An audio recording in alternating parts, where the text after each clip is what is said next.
والله بما تعملون خبير. ولا جناح عليكم فيما عرضتم به من خطبة النساء أو أكننتم في أنفسكم. علم الله أنكم ستذكرونهن ولكن لا تواعدوهن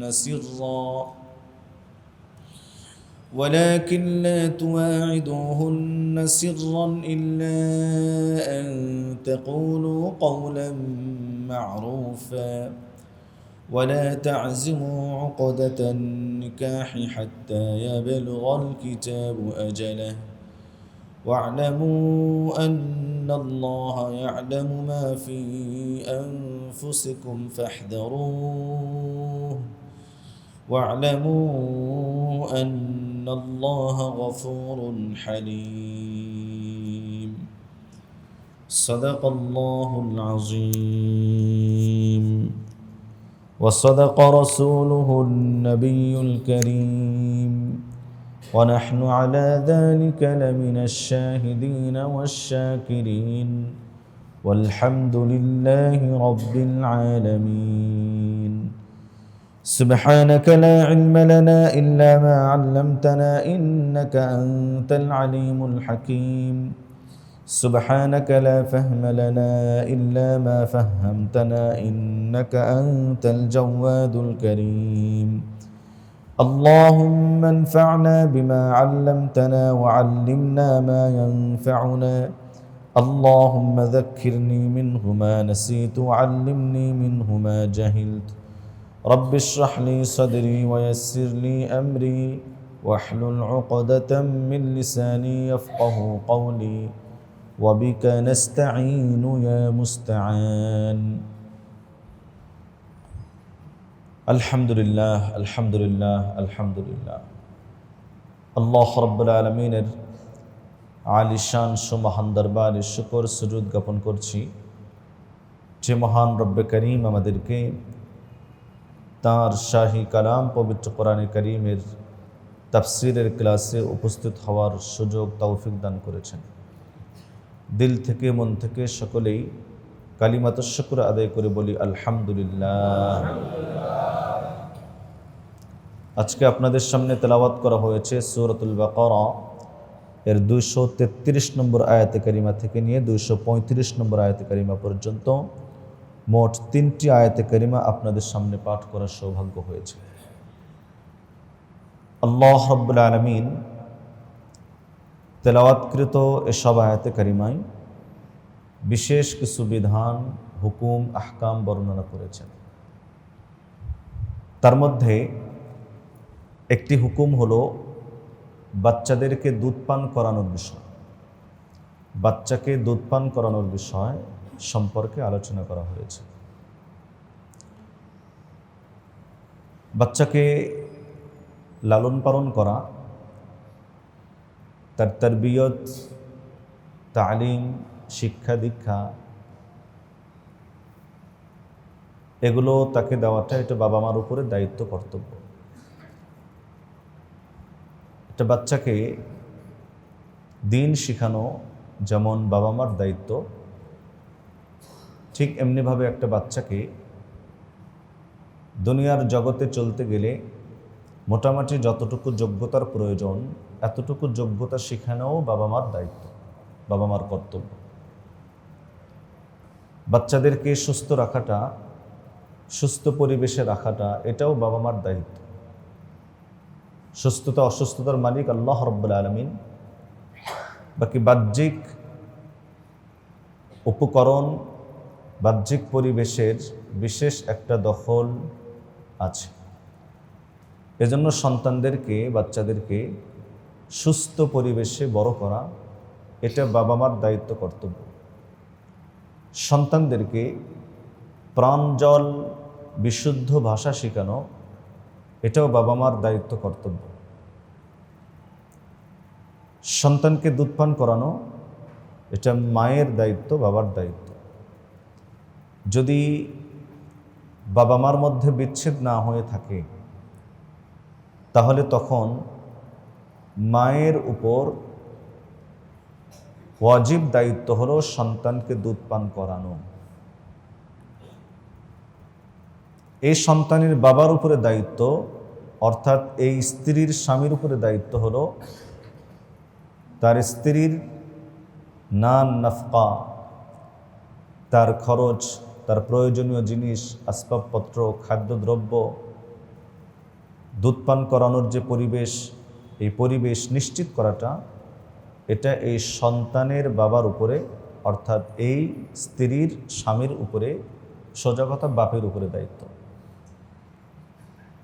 কিন্তু সন্তানকে দুধ পান করানো এটা মায়ের দায়িত্ব, মায়ের কর্তব্য। বিনা কারণে, বিনা প্রয়োজনে, অনন্যপয় অবস্থা না হলে, অপারগ না হলে সন্তানকে দুধ পান করানো থেকে অস্বীকার করা, অস্বীকৃতি জ্ঞাপন করা এটা কোনো মায়ের জন্য বৈধ নয়। মায়ের উপরে দায়িত্ব হলো সন্তানকে দুধ পান করানো। কতদিন দুধ পান করাবে? আল্লাহ রাব্বুল আলামিন এই দুধ পান করানোর মেয়াদও এখানে বর্ণনা করেছে। কয়দিন দুধ পান করাবে? আসলে কতদিন পর্যন্ত একটা বাচ্চাকে দুধ পান করানো যায়? দেখুন, আল্লাহ রাব্বুল আলামিন ইরশাদ করছেন, ওয়াল ওয়ালিদাতু ইউরদি'না আওলাদাহুন্না, ওয়াল ওয়ালিদাত এবং মা গণ, ইউরদি'না দুধ পান করাবে, আওলাদাহুন্না আপন সন্তানদেরকে। কতদিন? হাউলাইনি 2 বছর, কামিলাইনি পরিপূর্ণ, হাউলাইনি কামিলাইনি পূর্ণ 2 বছর। লিমান আরাদা আন ইউতিম্মার রাদাআ, ওই ব্যক্তির জন্য যে চায় যে সে দুধ পান করানোর সময়টিকে পূর্ণ করবে। ওয়া আলাল মাউলুদি লাহু, আর সন্তান যার, সেই পুরুষের দায়িত্ব, অর্থাৎ পিতার দায়িত্ব হলো রিজকুহুন্না ওয়া কিসওয়াতুহুন্না। দুধ পান করাচ্ছেন যে মাগণ, সে মাদের রিজিক, ওয়া কিসওয়াতুহুন্না এবং তাদের পোশাক ইত্যাদি দেওয়াটা দায়িত্ব কার উপরে? বাবার উপরে। কিভাবে দেবে? বিল মারুফ, দস্তুর অনুযায়ী, নিয়ম অনুযায়ী, শরীয়তের বিধান অনুযায়ী। লা তুকাল্লাফু নাফসুন ইল্লা উসআহা, কোনো ব্যক্তিকে তার সামর্থ্যের শক্তির বাহিরে কোনো আদেশ দেওয়া হয় না। লা তুদাররা ওয়ালিদাতুন বিওয়ালাদিহা, কোনো মাকে ক্ষতি পৌঁছানো হবে না তার সন্তানের কারণে। ওয়ালা মাউলুদুন লাহু, এবং কোনো বাবারও ক্ষতি করা হবে না বিওয়ালাদিহ, তার সন্তানের কারণে। ওয়া আলাল ওয়ারিসি মিসলু যালিক, এবং ওয়ারিসদের উপরও এমনটি দায়িত্ব, কর্তব্য। ফাইন আরাদা ফিসালান আন তারাদিম মিনহুমা ওয়া তাশাবুর, ফাইন আরাদা যদি তারা ইচ্ছা করে, বাবা মা যদি ইচ্ছা করে, ফিসালান দুধ ছাড়ানোকে, দুধ ছাড়ানোর ইচ্ছা করে, আন তারাদিম মিনহুমা ওয়া তাশাবুর পরস্পর সন্তুষ্ট চিত্তে এবং পরামর্শ ভিত্তিতে, ফালা জুনাহা আলাইহিমা তাহলে তাদের কারো উপরই গুনাহ নেই, অন্যায় নেই, ক্ষতি নেই। ওয়া ইন আরাদতুম আন তাস্তারদিউ আওলাদাকুম, আর যদি তোমরা ইচ্ছা করো যে তোমরা দুধ পান করাবে তোমাদের সন্তানদেরকে, উদ্দেশ্য অন্য নারীদের মাধ্যমে, ফালা জুনাহা আলাইকুম তাহলে তোমাদের উপরও কোনো ক্ষতি নেই। ইদা সাল্লামতুম মা আতাইতুম, যখন তোমরা অর্পণ করবে, বুঝিয়ে দিবে, মা আতাইতুম যা তোমরা তাদেরকে দেওয়ার অঙ্গীকার করেছো, দিতে চেয়েছো, বিল মারুফি নিয়ম অনুযায়ী। ওয়াত্তাকুল্লাহ ওয়া'লামু আন্নাল্লাহা বিমা তা'মালুনা বাসীর, এবং তোমরা আল্লাহকে ভয় করো আর জেনে রেখো নিশ্চয় আল্লাহ রাব্বুল আলামিন দেখেন যা কিছু তোমরা করো। ওয়াল্লাযীনা ইউতাওয়াফাউনা মিনকুম ওয়া ইয়াযারুনা আযওয়াজা, আর ওই সমস্ত নারী যাদের স্বামীগণ ইন্তেকাল করেছে, ওয়া ইয়াযারুনা আযওয়াজা ইয়াতারাব্বাসনা বিআনফুসিহিন্না আরবাআতা আশহুরিন ওয়া আশরা, তাহলে তারা ইদ্যত পালন করবে, নিজেদেরকে আটকে রাখবে 4 আশহুর, 4 মাস, ও 10 দিন, 4 মাস 10 দিন। ফাইদা বালাগনা আজালাহুন্না, যখন তারা তাদের ইদ্যতে পৌঁছবে, ফালা জুনাহা আলাইকুম ফিমা ফাআলনা ফি আনফুসিহিন্না বিল মারুফ, তাহলে তোমাদের জন্য কোনো অসুবিধা নেই তারা নিজেদের ব্যাপারে যে কাজ করতে চায় সেক্ষেত্রে বিল মারুফি, নিয়ম অনুযায়ী।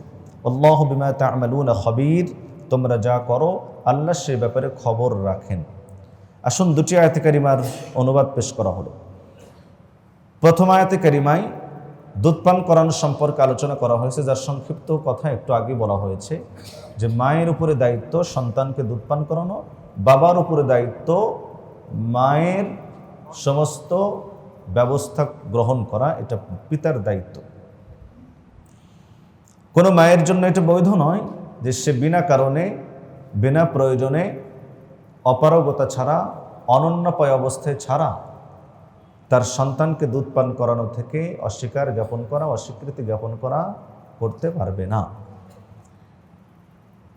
দুধ পান করানো এর একটা আলাদা প্রভাব সন্তানদের উপরে পড়ে। মা যত ভালো হন সন্তান তত ভালো হয়। মা যত শান্ত সুশৃঙ্খল জীবনযাপনকারী হয়, কারিণী হয়, সন্তান তত শান্ত এবং সুশৃঙ্খল জীবনযাপনকারী হয়। মা যত দিনদার, দিয়ানতদারি যত বেশি থাকে, ওই মায়ের সন্তানের ভিতরে দিনদারি ততটা প্রবল থাকে। সন্তানদেরকে সুন্দর একটি পরিবেশে বড় করাটা এটা মা এবং বাবার দায়িত্ব, কর্তব্য। তাদেরকে প্রাঞ্জল এবং সুন্দর ভাষা শেখানো এটা পিতামাতার দায়িত্ব। একটা উদাহরণ দিলে বিষয়টি আপনাদের সামনে পরিষ্কার হবে। রাসূল পাক সাল্লাল্লাহু আলাইহি ওয়াসাল্লামের জীবনীতে এসেছে, সিরাতের কিতাবে, আল্লাহর রাসূল সাল্লাল্লাহু আলাইহি ওয়াসাল্লাম জন্মগ্রহণ করলেন মক্কা মুকাররমার পবিত্র ভূমিতে, কিন্তু নবী পাক সাল্লাল্লাহু আলাইহি ওয়াসাল্লামকে হালিমাতুস সাদিয়া রাদিয়াল্লাহু তাআলা আনহার কাছে অর্পণ করা হলো। কেন? আম্মাজান আমেনা তার সন্তানকে কি দুধ পান করাতে পারতেন না? অবশ্যই পারতেন। হালিমাতুস সাদিয়ার কাছে কেন অর্পণ করা হলো, তিনি কেন নিলেন? এর অনেকগুলো হিকমত আছে, রহস্য আছে, অনেকগুলো রহস্য আছে।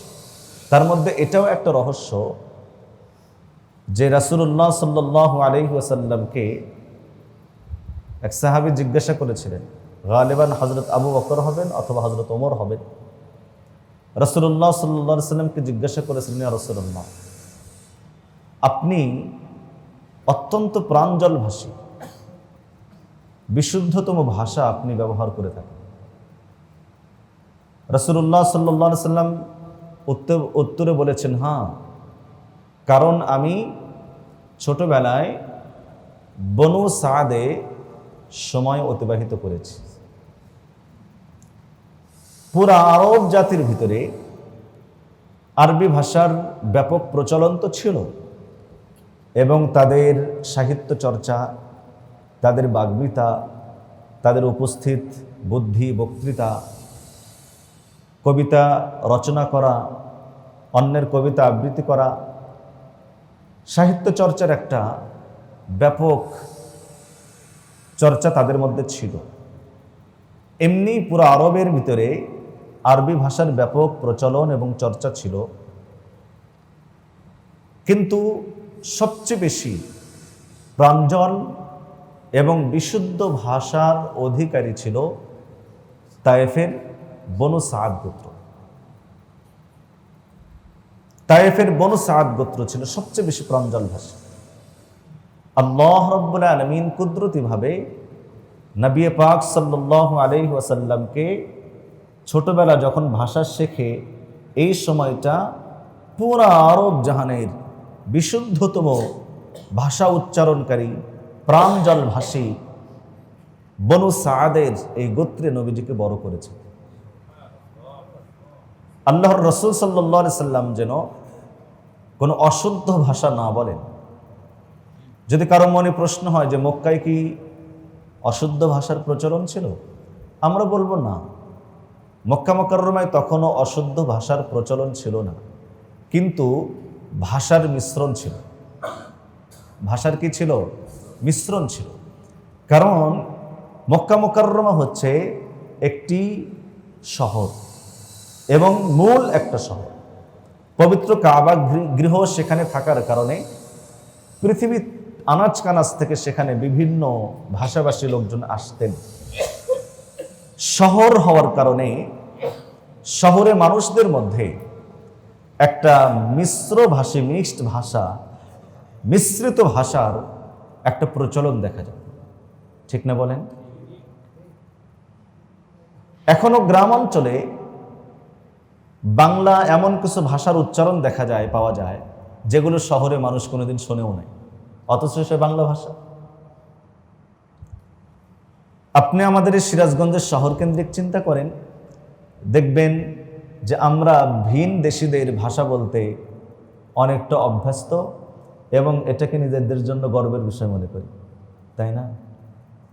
অন্যদের ভাষা বলতে আমরা আনন্দবোধ করি এবং বলতে পারাকে নিজের জন্য গর্বের বিষয় মনে করি। শহরের মানুষগুলো বিদেশিদের ভাষাও চর্চা করে, বিভিন্ন মানুষের ভাষা চর্চা করে, একটা মিশ্রিত একটা ভাষা আমাদের ভিতরে চর্চিত হয়। কিন্তু গ্রাম অঞ্চলে বিশুদ্ধতম ভাষা এগুলো আরব জাতির ভিতরে ছিল। মক্কা মুকাররমায় বিভিন্ন ধরনের মানুষের থাকার কারণে এখনো যদি আপনারা যান তাহলে দেখবেন পুলিশদেরকে বিভিন্ন রকমের ভাষা বলতে শুনবেন যারা ওখানে দায়িত্বে আছে, তাই না?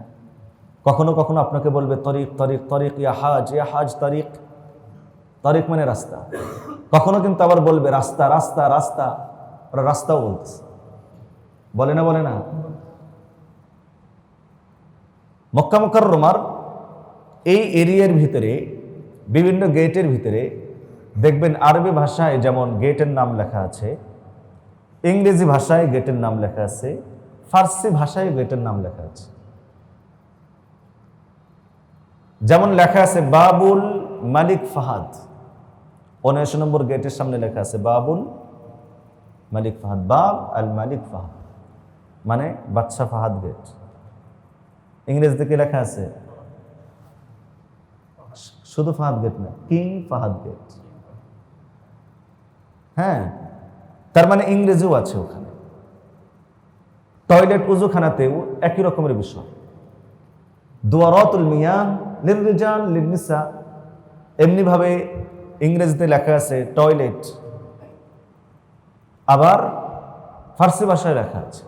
যা হোক, শহরে মানুষদের ভিতরে বিভিন্ন ভাষা চর্চিত হয়।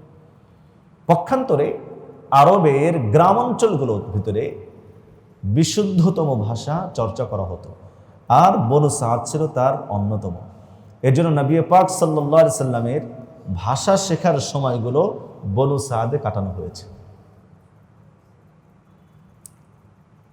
2 নম্বর, শহরের আবহাওয়ার চেয়ে গ্রামাঞ্চলের আবহাওয়া অতি বিশুদ্ধ হয়, দূষণমুক্ত হয়।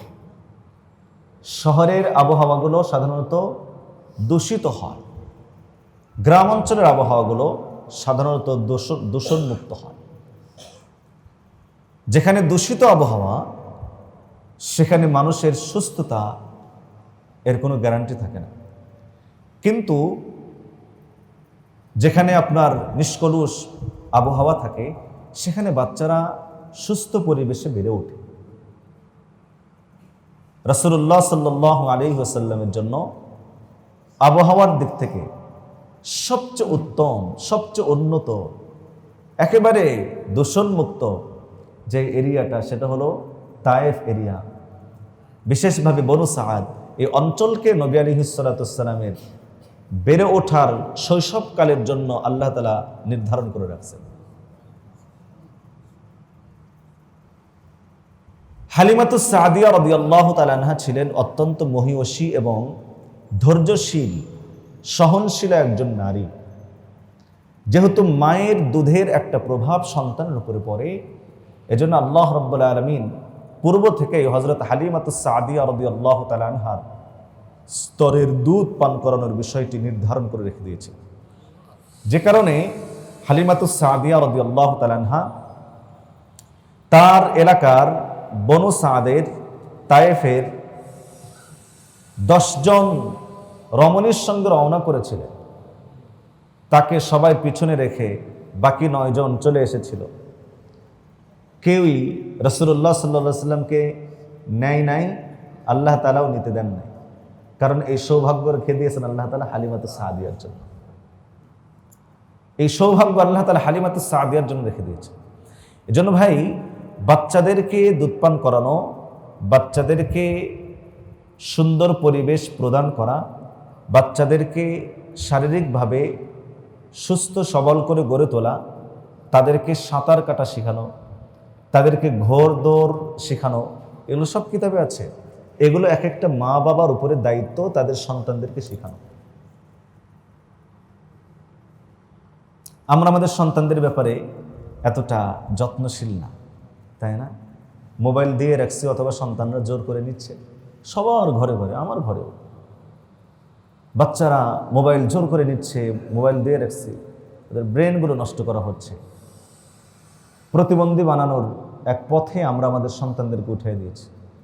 না তাদেরকে ভদ্রতা শিষ্টাচার শেখাচ্ছি, না তাদেরকে শারীরিক ব্যায়ামগুলো, এক্সারসাইজগুলো শেখাচ্ছি, যেগুলোর মাধ্যমে তারা শারীরিকভাবে সক্ষম হবে, শক্ত হবে, মজবুত হবে। কি বলেন? শহরের বেশিরভাগ সন্তান দেখবেন সাঁতার কাটতে পারে না, তাই না? ঘোড় দৌড় পারে না, অস্ত্র চালানো শেখে না। এরা ভবিষ্যতে মুজাহিদ হবে কেমনে? এরা ভবিষ্যতে মুজাহিদ হবে কেমনে? মুজাহিদ তৈরি করা দরকার, ঠিক না? এগুলো সন্তানদের হক, বাবা মার কাছে এগুলো সন্তানরা পেয়ে থাকে। বাচ্চাদেরকে দুধ পান করানোর মেয়াদ হলো 2 বছর। কয় বছর? 2 বছর। যদিও এ ব্যাপারে ফুকাহায়ে কেরামের মতবিরোধ আছে। কেউ 2.5 বছর, কেউ 3 বছর। বিশেষ করে আমাদের ইমাম আজম আবু হানিফা রহমতুল্লাহি আলাইহি 2.5 বছরের কথা বলেছেন। তবে হযরত ইমাম মুহাম্মদ ইবনুল হাসান আশ-শাইবানী রাহিমাহুল্লাহ এবং ইমাম কাজী আবু ইউসুফ রাহিমাহুল্লাহ, ইমামে আজম আবু হানিফা রহমতুল্লাহি আলাইহির প্রধান 2 শাগরেদ, তাদের মতামত হচ্ছে 2 বছর বাচ্চাদেরকে দুধ পান করানো হবে এবং এই মতামতের উপরেই ফতোয়া দেওয়া হয়েছে। তাহলে বাচ্চাদেরকে দুধ পান করানোর বয়স সময়কাল কতদিন? 2 বছর। 2 বছর পূর্ণ হবে, বাচ্চাদেরকে দুধ পান করানো ছাড়াতে হবে। 2 বছর পার হওয়ার পরে যেন বাচ্চাদেরকে দুধ পান করানো না হয়। আল্লাহ রাব্বুল আলামিন এখানে বলেছেন হাউলাইনি কামিলাইন, পূর্ণ 2 বছর দুধ পান করাবে।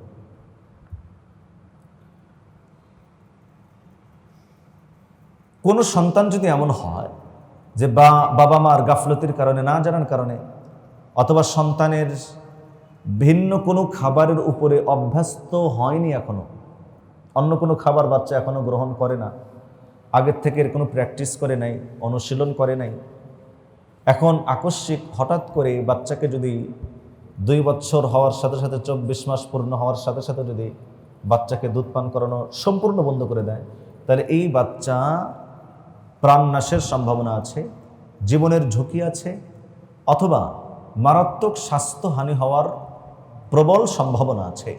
তাহলে সেক্ষেত্রে আরও কয়েকটা দিন নিতে পারে বাচ্চাকে ভিন্ন খাবারে অভ্যস্ত করার জন্য, অন্য খাবারের উপর অভ্যস্ত করবে, এরপর বাচ্চাকে দুধ অবশ্যই ছাড়াই ফেলবে। বাকি এই প্র্যাকটিসটা অবশ্যই আপনার 2 বছরের মেয়াদের ভিতরেই করা উচিত। 2 বছর সময়ের মধ্যে বাচ্চারা যাদের দুধ পান করবে, আপন মায়ের দুধ পান করলে সে তো আপন মা, অন্য কোনো নারীর যদি দুধ পান করে, অন্য কোনো মহিলার যদি দুধ পান করে, তাহলে ওই মহিলাটাও এই সন্তানের কি হয়ে যায়? দুধ মা হয়ে যায়। এই সন্তানের দুধ মা হয়ে যায়। আর ওই মহিলার যদি আরো কোনো সন্তান যদি থাকে, ছেলে আছে মেয়ে আছে, তাহলে যেই বাচ্চাটা অন্য নারীর দুধ পান করলো আর এই মহিলাটা এই বাচ্চার দুধমা হলো, ওই মহিলার যত ছেলে মেয়ে আছে এই বাচ্চার দুধ ভাই এবং দুধ বোন হয়ে যাবে। দুধ ভাই এবং কি হবে? দুধ বোন হবে। ওই মহিলার যে স্বামী, সেই স্বামী হচ্ছে দুধ পিতা হবেন, দুধ বাবা হবে। মাসআলাটি পরিষ্কার হয়েছে? এটা প্রথম মাসআলা। 2 নম্বর হলো, হাদিস শরীফে বর্ণিত আছে, ফিকহের সব কিতাবে বর্ণিত আছে প্রায়, তাহরুমু মিনার রাদাআতি মা তাহরুমু মিনান নাসাব। অর্থাৎ বংশের কারণে, খেয়াল করেন, বংশের কারণে যারা যারা হারাম মাহরাম হয়, দুধ পান করার কারণেও তারা মাহরাম হয়। তার মানে আপন গর্ভধারিণী মা, এই সন্তান এই মার সঙ্গে দেখা করতে পারবে নাকি? অবশ্যই মায়ের সঙ্গে দেখা করবে। বিবাহ হারাম, সাক্ষাৎ শুধু জায়েজ না, ইবাদত নেকির কাজ না, নেকির কাজ। ঠিক এমনি ভাবে দুধ মা যিনি, তার সঙ্গেও এই বাচ্চা দেখা সাক্ষাৎ করতে পারবে। ছেলে বাচ্চা যদি হয় দেখা সাক্ষাৎ করতে পারবে। দেখা করাটা ইবাদত, শুধু জায়েজ না, কি ইবাদত। বিবাহ হারাম। যদি এই দুধ পানকারী মেয়ে বাচ্চা যদি হয়, তাহলে এই দুধ পানকারী মেয়ে বাচ্চা তার দুধ পিতার সঙ্গে সাক্ষাৎ করতে পারবে। দেখা করাটা জায়েজ, বিবাহ কি হারাম। আপন বাবার মতো, আপন বাবার মতো, আপন মায়ের মতো। এই মহিলার যে সমস্ত সন্তানাদি আছেন, তারাও দুধ পানকারী ছেলে হোক বা মেয়ে হোক, তাদের ভাইয়ের মতো। দেখা সাক্ষাৎ জায়েজ, বিবাহ হারাম। তাহরুমু মিনার রাদাআতি মা তাহরুমু মিনান নাসাব। বংশের কারণে যারা যারা মাহরাম হয়, দুধ পান করার কারণেও তারা মাহরাম হয়। মাসআলাটা কি পরিষ্কার হয়েছে? একটা সতর্ক বার্তা। আমাদের সমাজে বেশ এটা প্রচলন আছে যে মাগণ তারা সন্তানদেরকে যেমন নিজেরা দুধ পান করান, অনেক সময় অন্য নারীদেরও দুধ পান করানো হয়। অন্য নারীদের দুধ পান করানো হয়, যেমন খালার দুধ পান করানো হয়েছে, ফুফুর দুধ পান করানো হয়েছে, নানির দুধ পান করানো হয়েছে। কোনো প্রয়োজন হতে পারে, মা অসুস্থ ছিল, হাসপাতালে ছিল, বাচ্চা অন্য কোনো খাবার গ্রহণ করতে পারে না, তো এই বাচ্চার খালাও তারও সন্তান ছিল এবং সে দুধ দান করার মতো উপযুক্ত ছিল, তো নিজের বোনের ছেলেকে মেয়েকে দুধ পান করাইছে, অথবা ভাইয়ের ছেলে মেয়েকে ফুফু দুধ পান করাইছে, অথবা নানি তার মেয়ের সন্তানদেরকে, ছেলে মেয়েকে 2 বছরের মেয়াদের ভিতরে দুধ পান করাইছে। তাহলে যেমন এটা নানি, তেমন আবার কি মা? দুধ মা। চাচারা যেমন চাচা, আবার দুধ ভাইও। তাহলে সতর্কবার্তা যেটা, সেটা হলো এটা লিখে রাখা উচিত। আমার ছেলে কার কার দুধ পান করেছে, যদি কারো পান করে থাকে, আমার মেয়ে কার কার দুধ পান করেছে, অথবা আমার স্ত্রী কোন কোন সন্তানদেরকে, বাচ্চাদেরকে দুধ পান করাইছে, এটা লিখে রাখা উচিত। কেন? আমার স্ত্রী যাদেরকে দুধ পান করাইছেন তারা আমার সন্তান, ছেলে হোক মেয়ে হোক, তারা আমার সন্তান। তো তাদের সাথে আমার ছেলে মেয়ের, আমার ঔরসের ছেলে মেয়ের কি হবে না? বিবাহ শাদী হবে না। সাক্ষাৎ করা বৈধ, বিবাহ হারাম। এবং এই ধারা যতদূর পর্যন্ত গড়াবে, দেখা যায় যে এক দুই প্রজন্ম পর্যন্ত মানুষ এগুলো মনে রাখে, পরে গিয়ে আর এগুলো মনে রাখে না।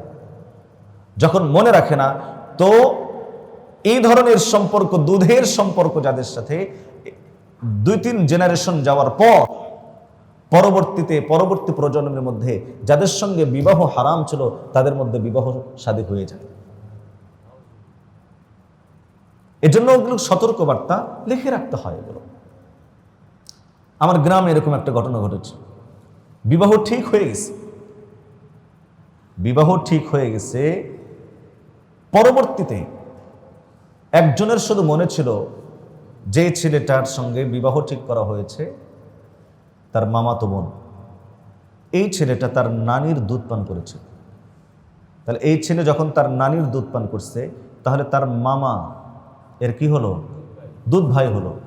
মামাও হলো, আবার কি হলো?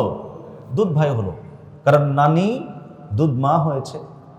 তাহলে মামা দুধ ভাই হলো। দুধ ভাইয়ের মেয়ে যেমন ভাতিজি, আপন ভাতিজি যেমন, দুধ ভাইয়ের মেয়েও এই ভাতিজিও তেমন। বিবাহ হারাম, সাক্ষাৎ জায়েজ। এজন্য এটা সতর্কবার্তা। যদি কেউ এ ধরনের কোনো বিষয়ের সাথে জড়িত থাকে যে আমার স্ত্রী অন্যদেরকে দুধ পান করাইছে, তাহলে লিখে রাখবেন যে আমার ঔরসজাত সন্তান এই, আর আমার দুধ সন্তান হলো এই।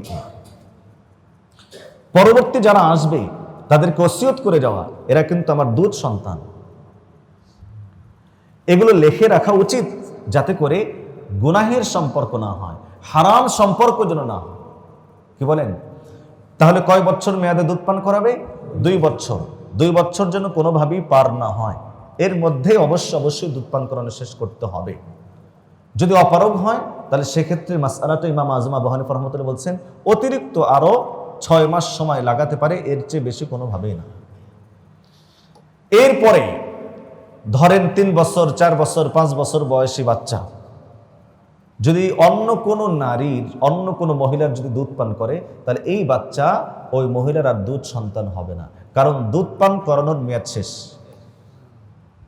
তাহলে দুধ পান করানোর মেয়াদ শেষ হওয়ার পরে যদি কোনো ছেলে মেয়ে অন্য কোনো নারীর যদি দুধ পান করে, 5 বছর বয়সের বাচ্চা দুধ পান করেছে, 4 বছর বয়সের বাচ্চা দুধ পান করেছে অন্য কোনো নারীর, তাহলে এই ছেলেটা, এই মেয়েটা ওই মায়ের দুধ সন্তান হবে না, ওই মা এই সন্তানের দুধ মা হবে না।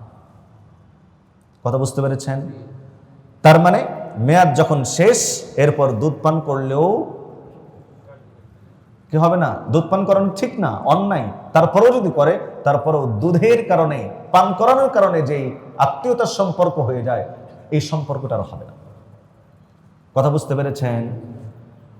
আচ্ছা, একটা মাসআলা, এটা অনেকেই আমাদের কাছে জিজ্ঞাসা করে, অনেকে জিজ্ঞাসা করতে লজ্জা পায়, সঠিক সমাধান খুঁজে পায় না।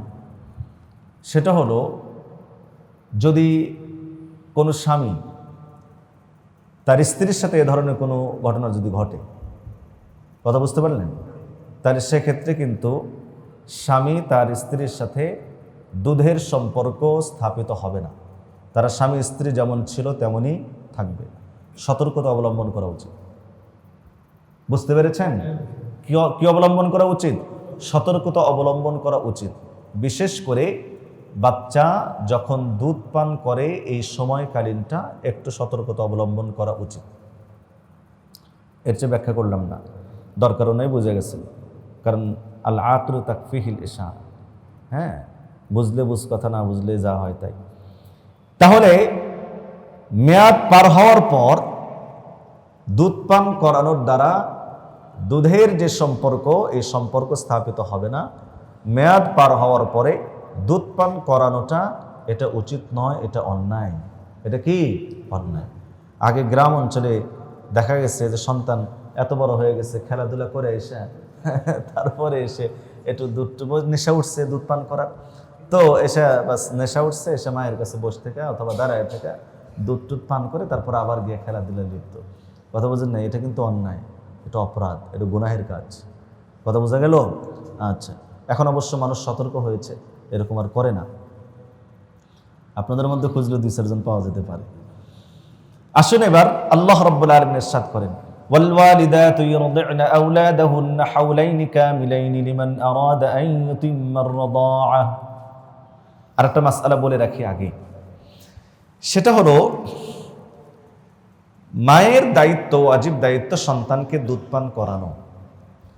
যদি মা এবং বাবার দাম্পত্য জীবন যদি ঠিক থাকে, হ্যাঁ, আর যদি কোনো কারণে যদি দাম্পত্য জীবন যদি বিচ্ছিন্ন হয়ে যায়, যদি তালাক যদি হয়ে যায়, আল্লাহ না করুন, আল্লাহ না করুন, আল্লাহ না করুন, যদি তালাক হয়ে যায়, তাহলে তখন এই সন্তানের দুধ পান করানোর যাবতীয় খরচ, যাবতীয় উজরত, যাবতীয় পারিশ্রমিক দেওয়া কর্তব্য, দায়িত্ব হলো পিতার।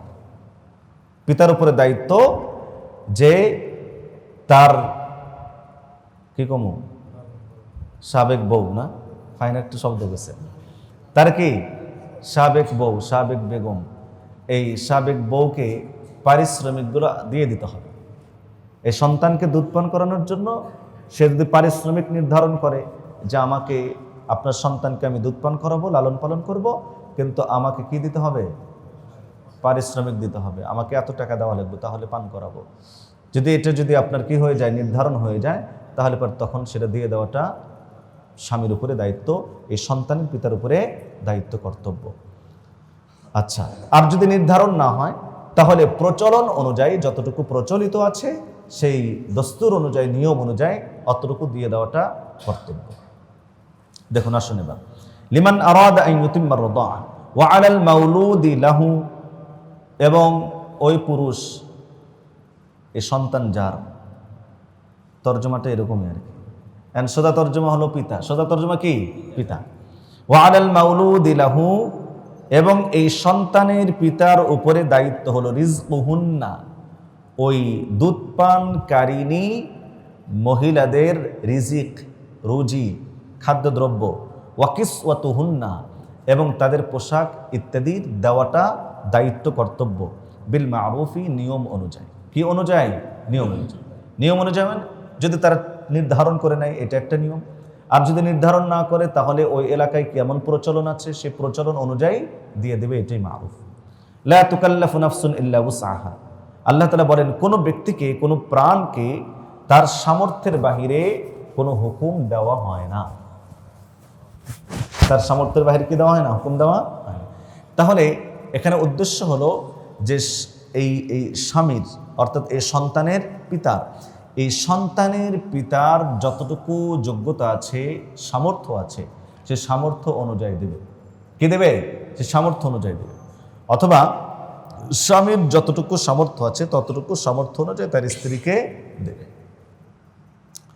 এখানে প্রসঙ্গক্রমে একটা মাসআলা মনে রাখেন, সেটা হলো স্ত্রীকে ভরণ পোষণ, তার খাদ্যদ্রব্য ইত্যাদি দেওয়াটা স্বামীর উপরে দায়িত্ব, কর্তব্য। কিন্তু এই ভরণ পোষণ, খাদ্যদ্রব্য, পোশাক ইত্যাদি, বাসা বাড়ি ঘর, এগুলো দেবে কার সামর্থ্য অনুযায়ী? এ ব্যাপারে ওলামায়ে কেরামের দুই ধরনের বক্তব্য আছে। এক বক্তব্য হলো যে স্ত্রীর মর্যাদা অনুযায়ী, তার পজিশন অনুযায়ী, তার বংশ অনুযায়ী, তার জীবিকা নির্বাহের যে মান, সে মান অনুযায়ী স্বামীর উপরে দায়িত্ব হলো ওই ধরনের জিনিস স্ত্রীকে দেওয়া। তার মানে গরিব ঘরের যদি একটা মেয়ে হয়, তার জীবন এবং জীবিকা এবং তার আপনার হচ্ছে কি বলে, এটাকে লাইফ স্টাইল বলে নাকি কি বলে, লাইফ স্টাইল। হ্যাঁ, এখন সবারই কিন্তু কি না, সমান না। একটা বড়লোক ধনী ঘরের একটা মেয়ে আর গরিব ঘরের একটা মেয়ে, দুইজনের জীবনযাপন কিন্তু সমান পর্যায়ের না। এখন কোনো ব্যক্তি যদি তার চেয়ে উঁচু লেভেলের ঘরের কোনো ধনীর কোনো দুলালিকে যদি বিবাহ করে যদি থাকে, তাহলে তখন অনেক আলেম বলছেন যে ওই মেয়ে যেই ফ্যামিলির যে পর্যায়ের, যে মানের, ওই মান অনুযায়ী তাকে থাকতে দেওয়া, খাইতে দেওয়া এবং তার পোশাক ইত্যাদির ব্যবস্থা করাটা স্বামীর উপর কর্তব্য। কেউ কেউ মনে মনে ভাবতেছে যে এরকম কাম তো করে ফেলছে, এখন কেমনে করব? তো করছেন কেন আপনি এটা? এই জন্য তো কুফু দেখাটা জরুরি। কি দেখা জরুরি? কুফু দেখাটা জরুরি। সামনে যারা বিবাহ সাথে করবেন, কুফু দেখে করবেন, ঠিক আছে? আর অনেক আলেম বলেছেন, যেটার উপর মূলত ফতোয়া, বাঁচার উপায়, সেটা হলো স্বামী তার সামর্থ্য অনুযায়ী, সাধ্য অনুযায়ী, যতটুকু তার সামর্থ্য এবং সাধ্য কুলায় সেই অনুযায়ী হলো স্ত্রীকে ভরণ পোষণ এগুলো দান করবে। কথা বোঝা গেল? কেপ্টেমিও করবেন না। অনেক আছে কেপ্টেমি করে, কি পরিণত করে, বিবির হাতে কিছু টাকা পয়সা তার খরচের জন্য দেওয়াটা এটা স্বামীর দায়িত্ব, যাতে করে তার ছোটোখাটো কোনো প্রয়োজন পুরা করার জন্য প্রতিদিন সকাল বিকেল যেন ধ্যান করতে না হয়। কথা বুঝতে পারলেন? যাতে করে সকালেও চাওয়া লাগে বিকালেও চাওয়া লাগে এরকম যেন না হয়। তাদের হাতে কিছু টাকা পয়সা দেওয়া এটা স্বামীর দায়িত্ব। তাদের পছন্দ অনুযায়ী পোশাক ইত্যাদি দেওয়া এটা স্বামীর দায়িত্ব। কথা বোঝা গেল? আচ্ছা, তবে স্বামীর যদি সে সামর্থ্য যদি না থাকে, তাহলে শরীয়ত ইসলাম কখনোই তাকে বাধ্য করেনি যে তোমার সামর্থ্যের বাহিরেও দিতে হবে, এটা কখনো শরীয়ত তাকে বলে নাই। আল্লাহ তাআলা বলেন, লা তুকাল্লাফু নাফসুন ইল্লা উসআহা লা তুদাররা ওয়ালিদাতুন বিওয়ালিদিহা।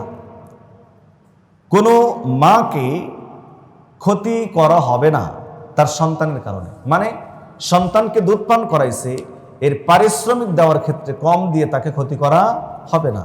ওয়ালা মাউলুদুন লাহু বিওয়ালিদিহি, এবং কোনো পিতাকেও তার সন্তানের কারণে ক্ষতির সম্মুখীন করা হবে না। তার মানে সামর্থ্য নেই, তার চেয়ে বেশি তার কাঁধে চাপায়া দেওয়া, অথবা যতটুকু প্রচলিত আছে তার চেয়ে বেশি তার কাছ থেকে দাবি করা, বা যতটুকু নির্ধারণ করা হয়েছে তার চেয়ে বেশি তার কাছ থেকে আবদার করা, এটা করে তাকে ক্ষতি করা হবে না। ওয়ালাল ওয়ারিসি মিসলু যালিক। এবার আসুন, এই ছোট বাচ্চার যারা ওয়ারিস তাদের উপরও দায়িত্ব এরকম।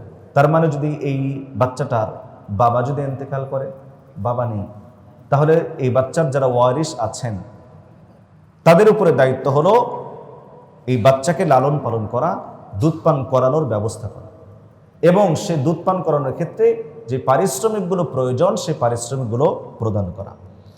فإن أرادا فصالا عن تراض منهما وتشاور فلا جناح عليهما। শুনুন, 2 বছর মেয়াদে বাচ্চাকে দুধ পান করানো হয়। এখন কোনো কারণে পিতা তার সন্তানকে তার স্ত্রীর কাছে রাখতে নিরাপদ মনে করছে না। নিরাপদ মনে না করার কয়েক কারণ হতে পারে। একটা হলো জানেরই নিরাপত্তা নাই, অথবা জান নিরাপত্তা আছে, জানের নিরাপত্তা আছে, কিন্তু আদব, শিষ্টাচার, ভদ্রতা এগুলো শেখার কোনো নিশ্চয়তা নাই। বরং সেখানে থাকলে আদব, শিষ্টাচার, ভদ্রতা শিখবে না। এরকম যদি কোনো আশঙ্কা যদি করে, পিতা যদি আশঙ্কা করে, তাহলে তার সন্তানকে সেখান থেকে ফিরে আনতে পারবে কিনা মেয়াদ পুরো হওয়ার আগে। তো আল্লাহ রাব্বুল আলামিন ইরশাদ করছেন, যদি স্বামী তার সন্তানকে, পিতা তার সন্তানকে তার স্ত্রীর কাছ থেকে ফেরত আনতে চায়, আর স্ত্রীও যদি ফেরত দিতে চান, উভয়ের যদি সম্মতি যদি হয়, তাহলে কোনো ক্ষতি নেই, অসুবিধা নেই। ফাইন আরাদা ফিসালান আন তারাদিম মিনহুমা, যদি উভয়ে ইচ্ছা করে ফিসালান বিচ্ছেদ করা, ছাড়ানোকে, দুধ ছাড়ানোকে, আন তারাদিম মিনহুমা উভয়ের সন্তুষ্ট চিত্তে, ওয়া তাশাবুরিন এবং পরামর্শের ভিত্তিতে, ফালা জুনাহা আলাইহিমা তাহলে তাদের জন্য কোনো ক্ষতি নেই, কোনো গুনাহ নেই, কোনো অপরাধ নেই। আচ্ছা, ওয়া ইন আরাদতুম আন তাস্তারদিউ আওলাদাকুম ফালা জুনাহা আলাইকুম ইযা সাল্লামতুম মা আতাইতুম বিল মারুফ। কোনো কারণে যদি মা তার সন্তানকে দুধ না পান করায়, অথবা পিতা তার এই বাচ্চাকে তার সাবেক স্ত্রীর কাছে, অর্থাৎ এই বাচ্চার মার কাছে দিতে যদি না চায়, বরং মা ভিন্ন অন্য কারো কাছে দুধ পান করানোর জন্য দিতে যদি চায়, তাহলে সেক্ষেত্রে পারিশ্রমিকের ভিত্তিতে দিতে পারবে, কোনো অসুবিধা নেই। তবে খেয়াল রাখবেন, যার কাছে দুধ পান করানোর জন্য দেওয়া হচ্ছে, যেহেতু দুধ পান করানোর একটা আলাদা প্রভাব বাচ্চার উপর পড়ে, মায়ের আদব, ভদ্রতা, শিষ্টাচার, স্বভাব, চরিত্র, অভ্যাস বাচ্চার উপরে একটা আলাদা প্রভাব বিস্তার করে। এই জন্য অন্য নারীর কাছে বাচ্চাকে দুধ পান করানো দেওয়ার সময় খুব খেয়াল করে দিতে হবে যে তার চরিত্র উন্নত কিনা, তার আদব, শিষ্টাচার, ভদ্রতা, ব্যবহার, মেজাজ, তবিয়ত, স্বভাব, অভ্যাস ইত্যাদি ইত্যাদি সমস্ত কিছু উন্নত কিনা, ভালো কিনা, এটা অবশ্যই নির্ণয় করে, পরখ করে তারপরে সন্তানকে দুধ পান করানোর জন্য অন্য কারো কাছে দেওয়া যেতে পারে। ওয়াইন আরাদতুম আন তাস্তারদিউ আওলাদাকুম, আর যদি তোমরা ইচ্ছা করো তোমাদের সন্তানদেরকে দুধ পান করানোর বিষয়টি, অর্থাৎ অন্য কারো কাছে তোমরা তলব করো, যদি চাও, তাহলে ফালা জুনাহা আলাইকুম, তোমাদের জন্য কোনো ক্ষতি নেই। ইদা সাল্লামতুম মা আতাইতুম বিল মারুফ, তোমরা তাদেরকে যা দিতে চেয়েছো সেটা যদি অর্পণ করো, তাহলে নিয়ম অনুযায়ী যদি অর্পণ করো কোনো অসুবিধা নেই। ওয়াত্তাকুল্লাহ ওয়া'লামু আন্নাল্লাহা বিমা তা'মালুনা বাসীর, এবং তোমরা আল্লাহকে ভয় করো, জেনে রাখো নিশ্চয় আল্লাহ রাব্বুল আলামিন সব কিছু দেখেন যা তোমরা করো। অতএব লা তাজলিমুনা ওয়া লা তুজলামুন, তোমরা কারো উপর জুলুম করবে না, তোমাদের উপরেও জুলুম করা হবে না। হ্যাঁ, নিয়ম অনুযায়ী এই মুআমালাগুলো, লেনদেনগুলো সাফ করাটা, পরিষ্কার করাটা জরুরি। এরপরে আবার স্বামীর ইন্তেকালের কারণে ইদ্যুৎ পালন করা সম্পর্কে আলোচনা, নতুন একটা আলোচনা আমরা ইনশাআল্লাহ আগামী সপ্তাহে শুরু করার চেষ্টা করব। আজকে পর্যন্ত সুবহানাল্লাহি ওয়া বিহামদিহি সুবহানাল্লাহ।